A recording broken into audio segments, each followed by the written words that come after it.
বন্ধুরা শুভ সন্ধ্যা, আবারও চলে এসেছি তোমাদের সামনে একটি মিনি ব্লগ নিয়ে। শুভ সন্ধ্যার জল খাবার দেখতে থাকো।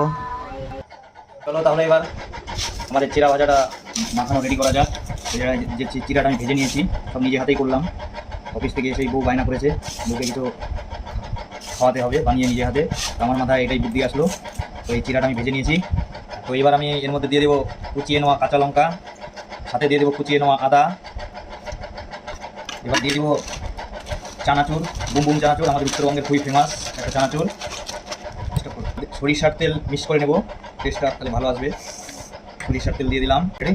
এবার হাত দিয়ে আমার চিরা মাখা এবার রেডি। এবার সাথে আমি নিয়ে নিয়েছি এইভাবে কিছু রসুন, আমি ভেজে নিয়েছি এইভাবে রসুন, চোচা শুদ্ধ রসুন ছাড়িয়ে এইভাবে ভেজে নিয়েছি। তো এটার সাথে এটা খাবো, এক গাল এগুলো দিব আর একটা করে রসুন দিব, খেতে খুবই অপূর্ব লাগবে।